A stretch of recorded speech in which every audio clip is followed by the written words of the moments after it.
तो नमस्कार दोस्तों, एक बार आपका फिर से स्वागत है एलआईसी विद निखिल में। आज की वीडियो में हम बात करेंगे मैच्योरिटी एज की। काफ़ी लोग कंफ्यूज होते हैं कि मैच्योरिटी एज होती क्या है, क्योंकि काफ़ी सारी एलआईसी पॉलिसीज़ में दिया हुआ होता है कि इस पॉलिसी में मैच्योरिटी एज 75 साल है या इस पॉलिसी में मैच्योरिटी एज 70 साल है। तो ये मैच्योरिटी एज किसकी एज होती है? तो ये बेसिकली होता क्या है, पॉलिसी टर्म और आपकी एज मिलाकर ही मैच्योरिटी एज दी गई होती है। तो जैसे कि अगर मान लीजिए किसी पॉलिसी में दिया गया है, मान लीजिए जीवन लाभ पॉलिसी है और उसमें दिया गया है कि मैच्योरिटी 70 साल है। तो उसका मतलब ये है कि आपकी एज और जितने सालों के लिए आप पॉलिसी ले रहे हैं, वो दोनों का टोटल मिलाकर 70 साल से ज़्यादा नहीं होना चाहिए। 70 साल या उससे कम हो सकता है।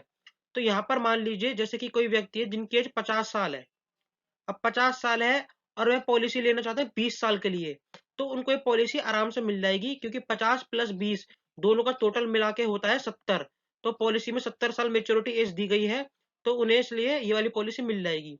लेकिन अगर बात करें कि उन व्यक्ति की एज 50 साल तो है, लेकिन वो लेना चाहते हैं पॉलिसी 21 साल के लिए, तो इसका टोटल 71 हो जाएगा। तो 71 साल की उम्र के लिए, मतलब 71 साल की जो मैच्योरिटी एज है, उस चीज़ के लिए यह पॉलिसी उन्हें नहीं मिलेगी। इसलिए उन्हें यह पॉलिसी 20 साल के लिए ही लेनी पड़ेगी। या फिर तीसरे एग्ज़ाम्पल में मान लीजिए किसी व्यक्ति की उम्र 51 साल है और वह 20 साल के लिए यह पॉलिसी लेना चाहते हैं, तो उनको ये पॉलिसी नहीं मिलेगी, क्योंकि पॉलिसी की जो मैच्योरिटी 70 दी गई है और यहाँ पे इन दोनों का टोटल करके जो मैच्योरिटी एज आ रही है, वो आ रही है 71। तो इन दोनों में से एक चीज़ कम करनी होगी, या तो उनकी एज कम हो, जो कि पॉसिबल हो नहीं सकता, तो उनको अपनी पॉलिसी का टर्म ही कम करना होगा, यानी कि यहाँ पर उनको 19 साल या फिर 18 साल ही उन्हें यहाँ पर करना होगा।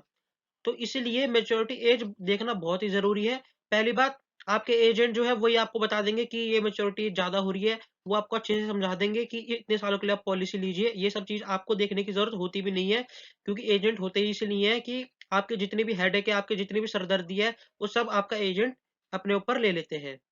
तो दोस्तों, उम्मीद है आपको समझ आ गई होगी मैच्योरिटी एज क्या होती है। ये सभी पॉलिसी के लिए यही रूल लागू होता है, कोई और इसके अलावा किसी और चीज़ को मैच्योरिटी एज नहीं बोलते हैं। तो मिलेंगे अगली वीडियो में, तब तक के लिए गुड बाय। लेकिन अगर आपने मेरे चैनल को सब्सक्राइब नहीं करा हो, तो सब्सक्राइब कर देना, ताकि आपको ऐसी वीडियोज़ देखने को मिलती रहे।